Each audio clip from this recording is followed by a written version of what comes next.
Hello and welcome back to Mchungaji Mtandaoni, a companion in your spiritual journey. I thought about what would be the first thing that we could talk about today. And one of the very difficult topics that I've had to face in a couple of years is how to deal with life when everything is not together, when things don't work out the way that we have planned for them to work out.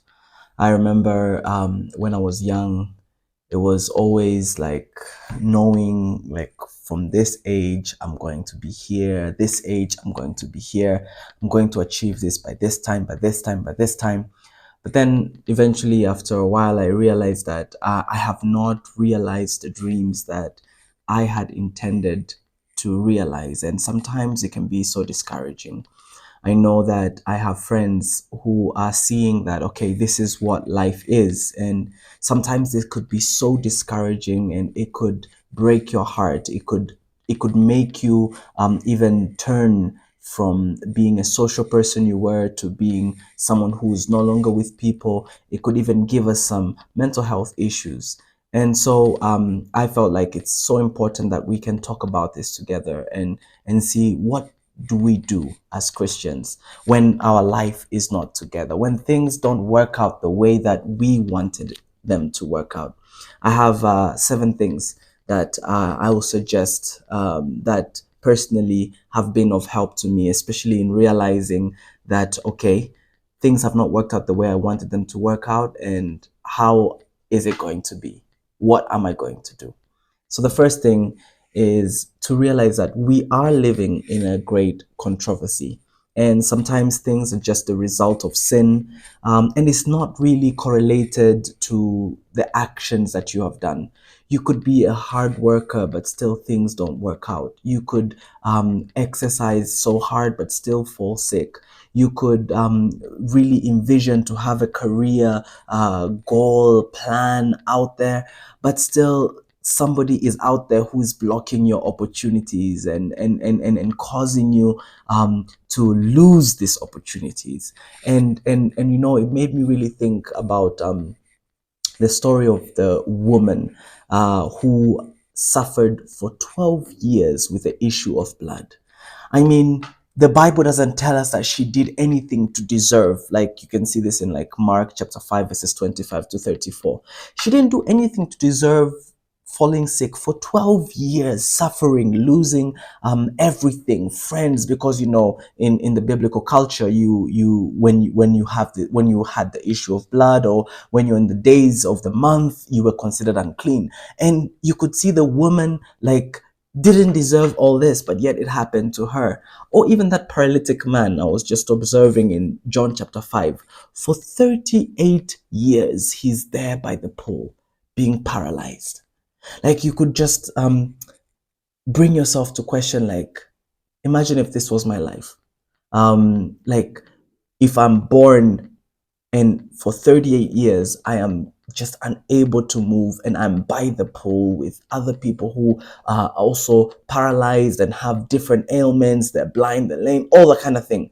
And sometimes we just have to realize that no matter how hard we work, there can still be some unfortunate circumstances that can happen in our way. And so we got to have grace. We got to have grace to ourselves in this world that we're living in, that nothing is completely perfect as we intended, no matter how much we try to plan.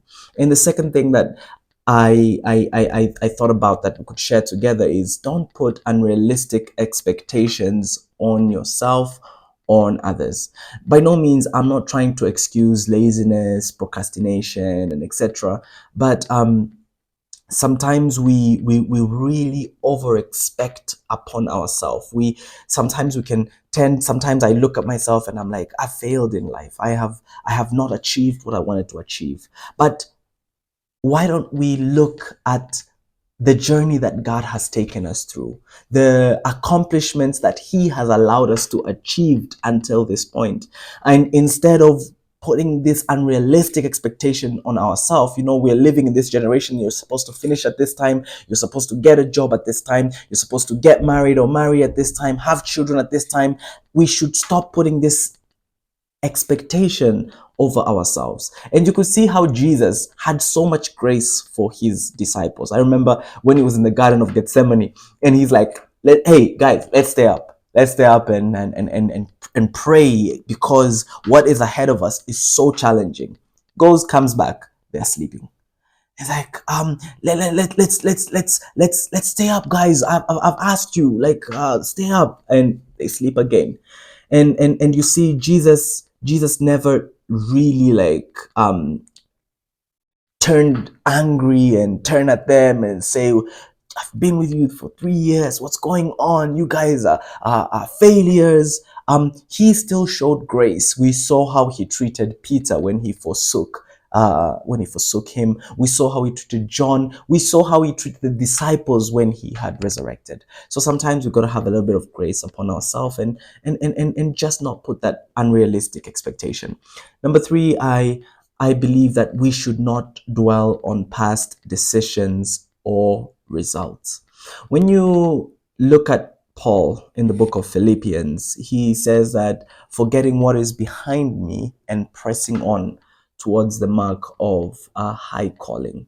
Sometimes we can look at our past successes and judge ourselves based on the past successes, or the past failures could be the reason why we are not moving on. We are just thinking, oh, what could have been, or what that relationship that could have been, that job that could have been, that career opportunity that could have been. And sometimes I've thought about this, and you think like, okay, if I had not gone and taken theology, where would I be right now? Would I be facing some certain circumstances in my life right now? If I didn't go this place, instead I went that place for education, or if I didn't choose this job and I chose the other job, if I didn't like that. Sometimes we can just dwell on our past and the successes and the failures, that in the end we are not even able to dwell on the present. Accept the reality, accept that this is the present situation that you have, and work with the present situation that you have. The other thing that I believe is important when we are not having our life together is take time to reflect and plan ahead. Don't procrastinate. Even Jesus throughout the Gospels, we could see Jesus always, he takes time out. He's God, but still he felt it was important to take time out and spend this time to rejuvenate, to recuperate, to plan ahead as to what was going on. In Mark chapter 6 verses 30, you could see Jesus, after the disciples were so busy and they had come to him, he was like, hey, you know what, guys, let's take time off and let's rest. So sometimes we need to even rest, take time, plan ahead. It's not over.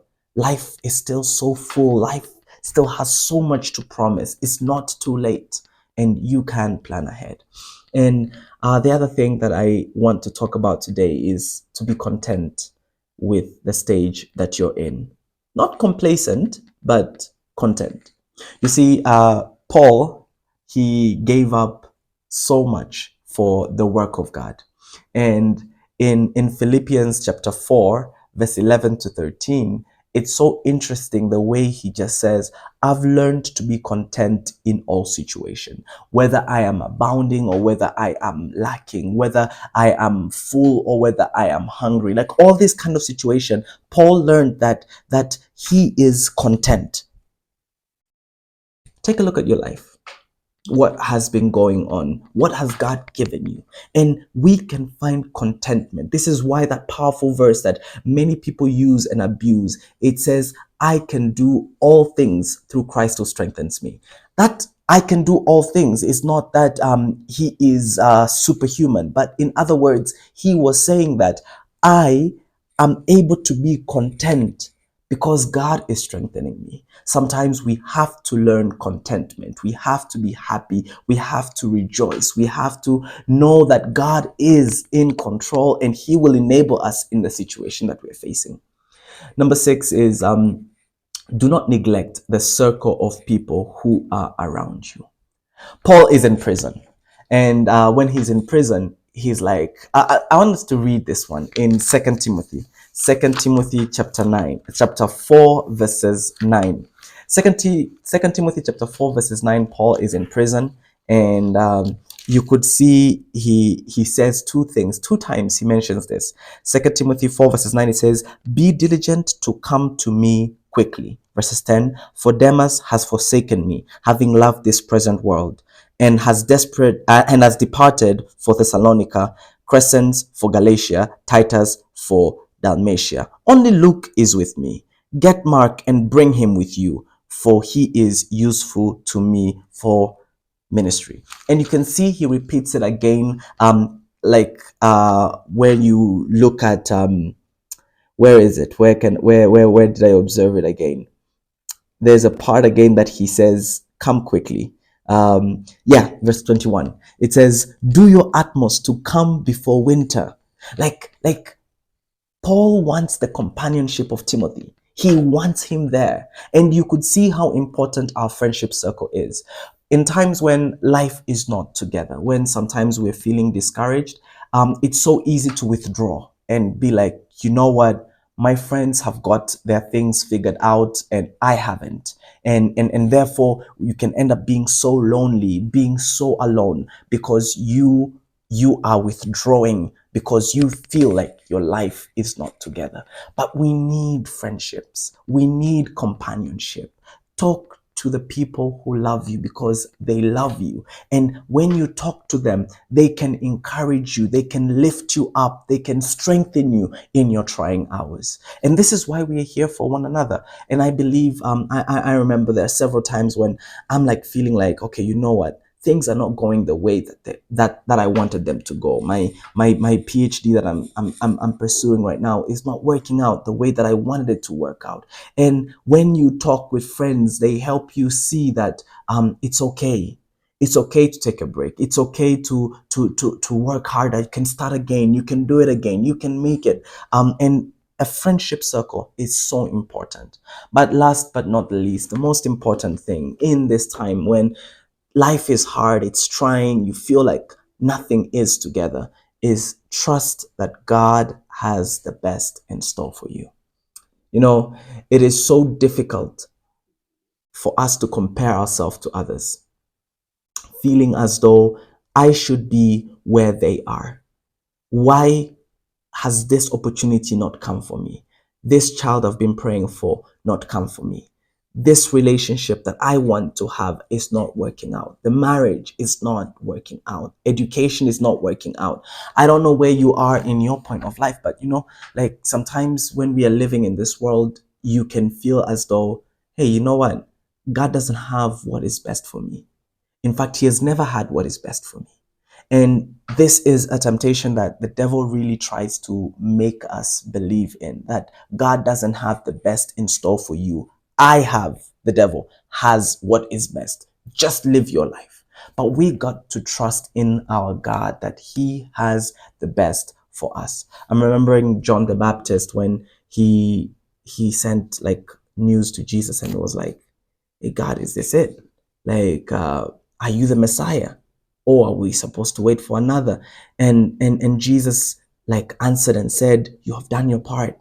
Look, the blind are seeing, the lame are walking, the good news is being preached. Like, trust in me. Even though you don't feel comfortable where you are, you're not understanding why you are there, but trust in me. Of course, John the Baptist ended up dying. But when you look at the next words that Jesus said to his disciples, He said, there was no one who is greater than John.